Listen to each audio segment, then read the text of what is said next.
النهارده يا شباب هنتعلم مع بعض ازاي نغير اسم قناتنا على اليوتيوب بطريقة سهلة وبسيطة بعد التحديثات الجديدة 2024.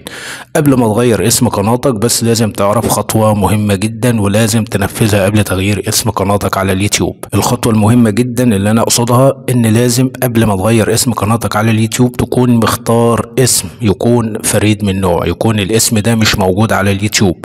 يعني تقدر تختار اسم قناتك على اليوتيوب بس تدور على اسم فريد من نوعه، فريد من نوعه يعني ما يكونش حد واخده عشان لما حد يجي يبحث عنك يلاقي اسمك على طول او يلاقي قناتك ظهرت على طول بالاسم اللي انت هتغيره دلوقتي. تمام، دور على اسم فريد من نوعه عشان الناس توصل لك بسرعة في محركات البحث.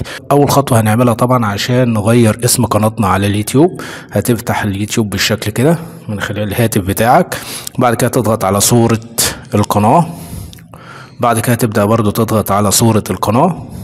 تمام، هتبدأ تظهر معاك بالشكل ده. تمام، أول خيار هنا في علامة القلم، هنضغط على القلم هتلاقي هنا ظهر أول خيار الاسم. طبعا اسم قناتي علي علي علي. تمام، هبدأ أضغط كده على الاسم، هيبدأ يفتح لي الخانة اللي أنا هقدر أغير من خلالها اسم قناتي على اليوتيوب.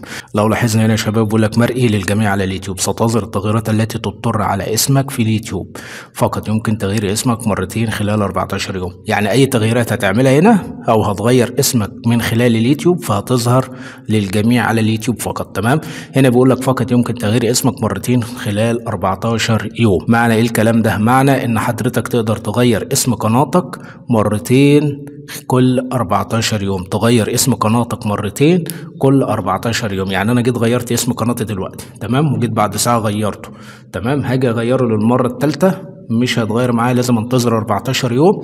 اول ما يعدي ال 14 يوم هيبقى فيه فرصة ان انا اقدر اغير اسم قناتي مرتين برضه. تمام، طيب هنغير الاسم دلوقتي. انا ممكن اجي اكتبه عبد الله الباشا مثلا. تمام، بعد ما كتبت عبد الله الباشا هقول حفظ التغيير. لو لاحظت دلوقتي من علي علي علي بقى اسم قناتي عبد الله الباشا.